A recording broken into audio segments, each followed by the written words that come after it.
Wallace Berman's 1966 piece, Faceless Faces, really brings back the work that I mentioned last week of Tapai Takata for a bunch of reasons.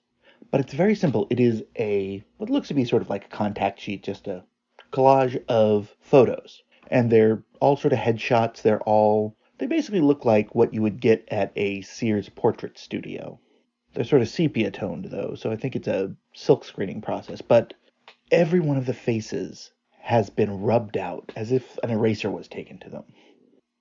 This sort of manipulation actually speaks to a number of things. One, this idea that the picture of someone isn't them. It doesn't have their essence. What it is a record of what they looked like at that moment.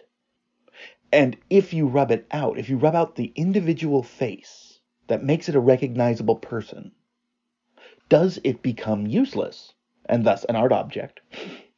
Or does it recontextualize this idea of what a portrait is meant to do? A portrait is meant to stand as a record of a moment in time for an individual. That's what a portrait does.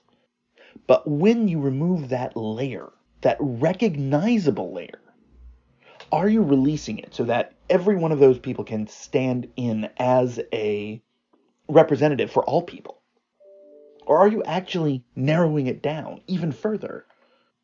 That it is now not a portrait at all. It's not even really a photo. It is a set of markings that just happen to be in the form of a person.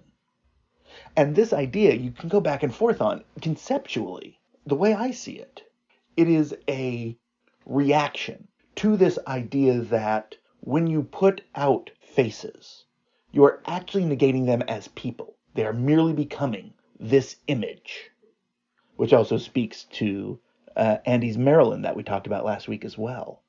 Now, this was done in the 60s, and a lot of these questions were being asked because of the rise of mass media as purveyor of imagery.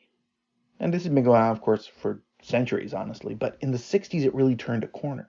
It started in the 50s with Elvis and Marilyn to a degree, but by the 60s this was what was roiling. There were people who were stars because of images, because of their faces. So what happens when you remove them? They become unrecognizable, and at the same time, they retain a recognition because the image was captured.